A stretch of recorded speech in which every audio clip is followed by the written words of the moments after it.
예, 오늘의 증시 브리핑 시작하겠습니다. 시장이 재료에 비해서 계속 선전하는 그런 모습이 나오고 있는데, 특히 이제 차트에서 보면 61선까지 돌파가 됐잖아요. 종가 기준으로는. 61선은 3개월, 그러니까 한 분기를 지배했던 재료를 해결을 했느냐, 이거를 보는 거거든요. 그동안 이제 긴축에 따른 경기 침체, 실적 하향, 이런 거를 걱정을 하고 있었는데, 이 부분이 조금 부드러워진 것 같다. 어쨌든 연준이 속도 조절을 할 것 같다라는 기대감이 나오면서 일단 61선까지는 왔거든요. 여기서 이제 다음 주에 어떻게 되느냐가 중요하겠죠. 그러니까 파월 의장이 세게 발언했지만 어차피 남은 미국의 금리 인상 폭은 1% 플러스 마이너스 0.5야. 이런 쪽으로 본다라면 이걸 뚫고 나가게 될 것이고, 어쩌면 파월이 말이 저렇게 했기 때문에 2% 이상 금리를 더 올릴지도 몰라. 이게 지배를 하게 된다라면 이제 이게 이번 반등의 끝이 될 겁니다. 이건 결국 이제 외국인들 수급을 보면서 가늠을 해야 되는데, 외국인들 매수가 쉽게 멈추고 있지 않아서 추가적인 상승을 어쩌면 조금 더는 할 수 있을 것 같다라는 기대감이 당장은 조금 더 우세한 것 같습니다. 사실 악재성 재료가 없진 않았잖아요. 그러니까 미국의 빅테크주들, 애플이 연이어 3일 동안 이렇게 크게 음봉 나오면서 뚝뚝뚝 떨어졌고, 아마존 같은 경우는 불과 이제 얼마 전에 140달러에 이르던 주가가 지금은 90달러도 안 되는 그런 형태가 됐잖아요. 근데 투자자들은 아마존과 애플의 주가랑 미국의 빅테크주의 약세를 우리에게 직접적으로 연결짓지는 않거든요. 물론 이제 애플이 빠지면 관련주가 밀리긴 하는데, 그러니까 이제 봉쇄에 따른 어떤 영향이기 때문에 애플의 근본적인 기업 가치가 달라진 건 아니니까, 어쨌든 빅테크 때문에 미증시가 빠졌다면 우리 증시에는 조금 영향이 덜 있다. 빠져도 그렇게 치명적이진 않다. 이렇게 봤던 거고, 또 장중에 이제 지수를 끌어올릴 만한 뉴스거리도 나왔잖아요. 예를 들면 중국이 지금 그 방역 강화에 대해서 자꾸 이번 주 내내 목소리가 나와요. 뉴스들이. 이게 이제 코로나 제로 정책을 조금 바꿀 것 같다. 그래서 오늘 뭐 제로 코로나에 대해서 완화할 거다라는 루머, 당국에서는 이제 조금 이거 너무 심했던 것 같다. 이런 어떤 목소리들이 나오고 있다라고 하거든요. 그리고 이제 외신에서도, 블룸버그에서도 중국이 이제 좀 제로 코로나 정책을 좀 벗어내는 그런 어떤 내용들이 좀 나오지 않을까. 이런 기대감이 계속 이제 중국에서는 그런 심리가 있다라는 거예요. 예, 그러면서 이제 위안화가 이게 중국 경기 회복으로 연결짓다 보니까 위안화가 이제 같이 상승, 그러니까 환율이 빠지는 거죠. 그래서 우리나라 원달러 환율도 같이 끌어내리는 그런 역할을 했고, 특히 홍콩 증시가 거의 7% 가까이, 그러니까 지수가 7% 가까이 급등을 했잖아요. 그래서 저 지수가 올라간다라고 해서 우리가 따라가는 건 아닌데, 어쨌든 중국이 어쩌면 제로 코로나를 해제를 하고 경기 회복 국면으로 갈지도 모르겠다. 이거면 우리 증시에 어떤 바닥을 의미하는 두 가지 재료를 외신에서 꼽는 거는, 하나는 중국의 경기 회복, 또 하나는 미국의 금리 인상 중단을 꼽거든요. 근데 그 중에 하나가 나오는 거 아닌가? 이런 기대감이 있었고, 요게 이제 오늘 증시를 올리는데 역할을 좀 했던 것 같습니다.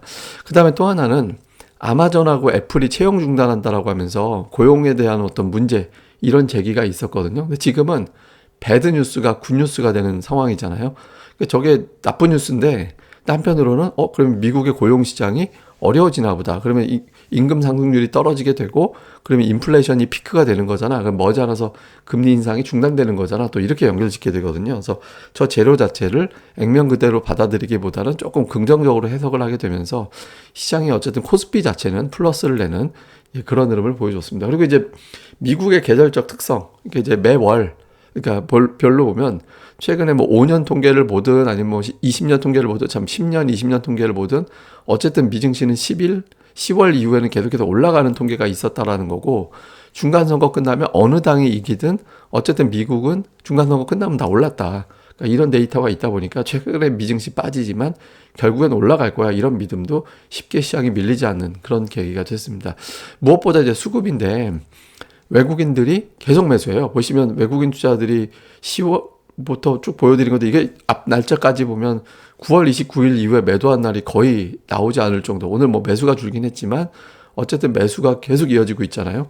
그러니까 주간으로 5일 내리다 매수를 하는 그런 모습을 좀 보였죠. 그래서 외국인들이 매도로 전환되지 않는다면 뭐 시장은 뭐 좀 빠질 수는 있겠지만 결국엔 다시 야금야금 계속 상승 시도할 거야. 이런 어떤 정서가 좀 있고요. 그리고 종목도 기존에 매수하고 있던 종목들을 쉽게 돌아서지 않고 있거든요. 오늘 삼성전자가 매도로 바뀌긴 했지만, 근데 이제 보시면 LG에너지솔루션, SDI, 하이닉스, 이런 종목들이 다시 안에 들어가 있는 상태. 다음에 이제 인터넷주 네이버가 또 매수에 들어가 있거든요. 물론 카카오 팔고 네이버 팔고 업종 내에서 조금 엇갈림이 나오곤 있지만 이제 기조 자체는 2차 전지와 이제 IT 대형주에 대한 기조가 이어지고 있잖아요. 기관은 오늘 뭐 LG전자, 네이버 이런 거 매수했는데 이게 좀 많이 속썩였던 종목군들이거든요. 그러니까 많이 좀 속썩였던 종목군들에 대해서 매수가 좀 들어오는 모습이 나왔고 또 이제 중국 경제 개방 기대에 화장품주 오늘 급등했잖아요. 아모레 퍼시픽 이런 종목들이 올라갔고 코스닥에서는 2차 전지, LNF, 첨보, 뭐 엔캠 이런 어떤 2차 전지주를 다시 담았고 그 외에 뭐 게임주라든가 엔터 하여튼 근데 지금은 업종보다는 골라 담기 쪽에 가까웠어요. 예, 좀 골라서 담는 양 주체다. 외국인이든 기관이든 특정 업종에 집중한다라기보다는 업종 내에서 종목별 매매하는. 왜냐하면 기관 외국인들이 오늘 매도 우위였기 때문에 특정 업종을 왕창 담기가 구조적으로 좀 어려웠죠. 그러니까 이제 업종 내에서 골라 담는 예, 그런 형태를 보이고 있습니다. 근데 오늘 매수하는 종목들은 잘 보셔야 돼요. 그러니까 이게 FOMC가 끝난 다음에 이제 고르기 시작한 종목들이기 때문에 이후에 리스트들은 계속 좀 잘 봐야 될 것 같습니다. 자, 이후에 이제 포인트. 미국의 고용지표 나옵니다. 실업률 3.6%, 일자리 20만 명 예상하고 있고 시간당 임금은 전월 대비 0.3% 증가 예상하고 있거든요. 이 수치에서 시장에서는 좀 나쁘게 나왔으면 예, 그렇게 좀 생각을 하고 있는 거죠. 특히 비농업 일자리가 20만 명 한참 밑으로 나왔으면 이제 그런 좀 이게 나쁜 건데 어쨌든 희망이 좀 있는 것 같고요. 그 다음에 또 하나는 애플. 그러니까 애플 하락이 아직까지 이번 주에 우리 증시에 발목을 잡지는 않았거든요. 근데 애플이 이번 주에 월화수목 다 빠졌는데 이게 더 빠지면 이제 뭐가 문제가 되냐면 최후의 보루 애플이 무너지면서 나스닥이 더 빠질지도 몰라. 그러면 신흥시장이 어려울지도 몰라. 나스닥하고 신흥시장하고 좀 비슷하게 보는 경향이 있잖아요. 그래서 애플이 오늘 정도에 좀 반전을 해주는지. 그 다음에 이제 지수가 종목을 견인할까. 이건 무슨 얘기냐면 지수가 2350을 넘어가게 되면 중요한 저항대를 돌파한다. 제가 61선이 3개월 1분기라고 말씀드렸잖아요. 그걸 돌파하면 한 분기 동안 괴롭혔던 악재가 해소가 된다 또는 진정이 됐다라고 보기 때문에 눌려있던 다른 종목이 올라가는 계기가 될 수 있거든요. 그래서 그런 계기가 된지 오늘 뭐 예를 들면 뭐 중국 관련된 화장품, 항공, 카지노 이런 종목들에다가 애플카 관련해서 LG그룹주들이 올라왔잖아요. 그러니까 기존에 안 보던 종목들이 올라오기 시작했거든요. 그래서 이런 현상들이 계속해서 나타나게 되는지. 근데 전제 조건이 있습니다. 어쨌든 2350을 넘기고 거기서 버텨주는 흐름이 나와줘야지 되거든요. 그게 안 되면 기존 종목 안에서 계속 돌게 될 거예요. 그래서 이 구도가 어떻게 되는지 잘 봐야 된다. 근데 이런 장에서도 시장이 차별화 장세. 제가 11월 2일부터 11월 3일까지를 봤더니 코스닥이 3% 넘게 올랐거든요.